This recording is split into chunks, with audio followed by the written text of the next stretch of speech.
بسم اللہ الرحمن الرحیم۔ آج کی کہانی ہے انوکھا انصاف۔ بہت عرصہ پہلے کا ذکر ہے۔ ملک یمن کے کسی شہر میں ایک بہت نیک اور شریف آدمی رہا کرتا تھا۔ یہ آدمی ایک ماہر درزی تھا۔ اس کے ہاتھوں کے سلے ہوئے کپڑوں کی شہر میں بڑی دوم تھی۔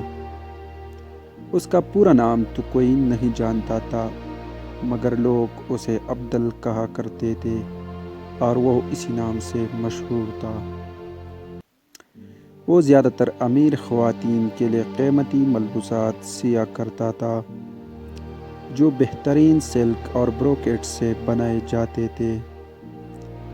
ان ملبوسات کے لیے وہ عام طور پر کپڑا بھی خود ہی خریدا کرتا تھا۔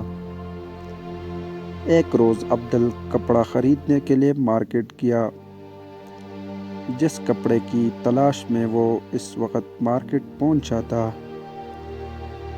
اس کپڑے سے اسے ایک امیر تاجر کی بیٹی کے لیے شادی کا لباس تیار کرنا تھا۔ کافی دیر مارکیٹ میں گھومنے کے بعد اسے دلہن کے لباس کے لیے قیمتی بروکیٹ کا ایک کپڑا پسند آیا۔ اس نے وہ کپڑا خرید کر اپنی ہاتھ گاڑی میں رکھ لیا۔ یہ ہاتھ گاڑی لکڑی سے بنی ایک ٹرالی نما چیز ہوا کرتی تھی، جس میں لوگ اپنا سامان خرید کر رکھتے تھے۔ ہاتھ گاڑی میں کپڑا رکھنے کے بعد عبدل اپنی پسند کا کوئی دوسرا کپڑا تلاش کرنے لگا، مگر جب وہ دوسرا کپڑا خرید کر اپنی ہاتھ گاڑی کی جانب مڑا تو وہ اپنی جگہ سے غائب تھی۔ عبدل نے ہر طرف اپنی ہاتھ گاڑی ڈھونڈی، مگر اس کا کہیں نام و نشان نہیں تھا۔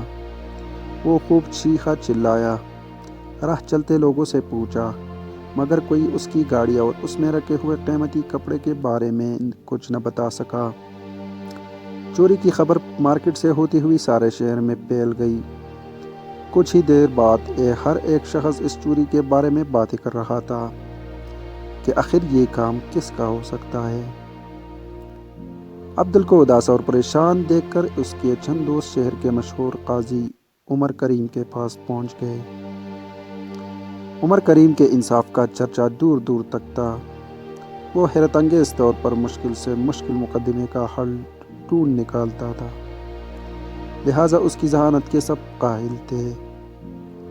عمر کریم نے عبدل کو عدالت میں بلایا اور اس کی زمانی چوری کی پوری تفصیل سنی۔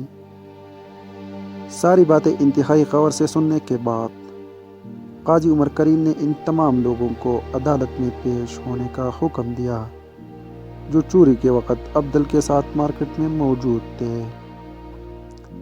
ان میں مارکیٹ کے دکانداروں کے ساتھ ساتھ عام خریدار بھی شامل تھے۔ جب تمام لوگ عدالت میں پہنچ گئے تو قاضی عمر کریم نے عدالت کی کارروائی شروع کی۔ کارروائی شروع کرنے سے پہلے اس نے اچھی طرح اس بات کی تسلی کر لی تھی کہ تمام افراد وہاں پہنچ گئے تھے یا نہیں۔ سب لوگ عدالت کے کمرے میں ادب کے ساتھ خاموش بیٹھے تھے، کیونکہ وہ سب قاضی کا بڑا احترام کرتے تھے اور جانتے تھے کہ وہ اس مقدمے پر غور و خوض کر رہا تھا۔ قاضی نے خاموشی کے ساتھ باری باری ان سب کے چہروں پر ایک نظر ڈالی اور چند لمحوں کے بعد عدالت کے باہر کھڑے سپاہیوں کو بلایا۔ سارے سپاہی فوراً ہی قاضی صاحب کے سامنے حاضر ہو گئے۔ قاضی نے ان سپاہیوں کو حکم دیا کہ مارکیٹ کے باہر چوک میں لگے محافظ سپاہی کے مجسمے کو گرفتار کر کے یہاں لاؤ، کیونکہ اس نے اپنی ڈیوٹی انجام نہیں دی ہے۔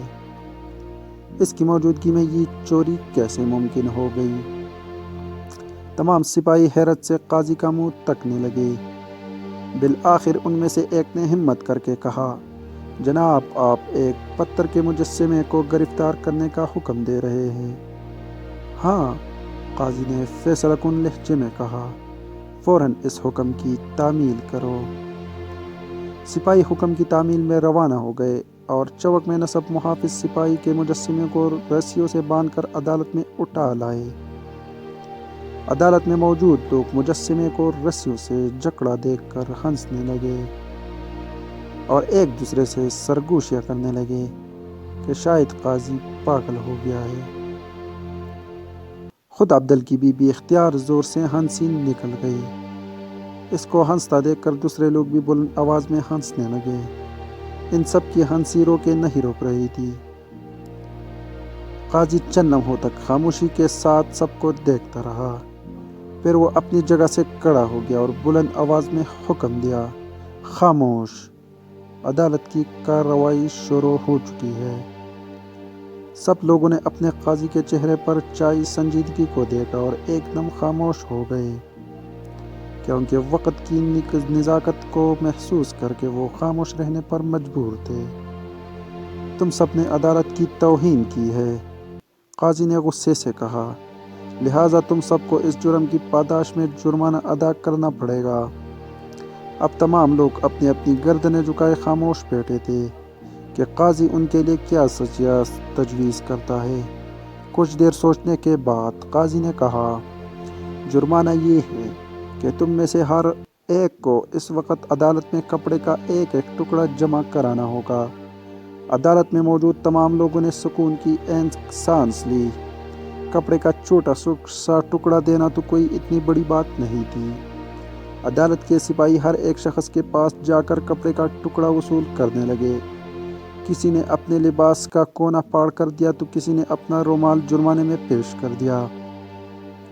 عبدل درزی غور سے اس تمام کارروائی کا جائزہ لے رہا تھا، لیکن اس کی سمجھ میں نہیں آ رہا تھا کہ یہ سب کیا ہو رہا تھا۔ مگر پھر اچانک ہی وہ چلایا، یہ میرا کپڑا ہے۔ اس کی نظریں ایک شخص کے ہاتھ میں دبے بروکیٹ کے ایک ننھے سے ٹکڑے پر جمی ہوئی تھی، جسے وہ سپاہی کو پیش کرنے جا رہا تھا۔ یہ اسی کپڑے کا ٹکڑا ہے جو میرے پاس سے چوری ہوا تھا، عبدل نے کہا۔ دکاندار نے مجھے بتایا تھا کہ اس ڈیزائن کا کپڑا کہیں اور نہیں ملے گا، کیونکہ اس کا ایک دوست چین سے یہ ایک ہی سوٹ کا کپڑا لایا تھا۔ اس کا مطلب ہے کہ ہم نے چور کو تلاش کر لیا ہے، قاضی عمر کریم نے سنجیدگی کے ساتھ اعلان کیا۔ چور سر جھکائے خاموش کھڑا تھا۔ اب تمہیں اس چوری کی سزا دی جائے گی۔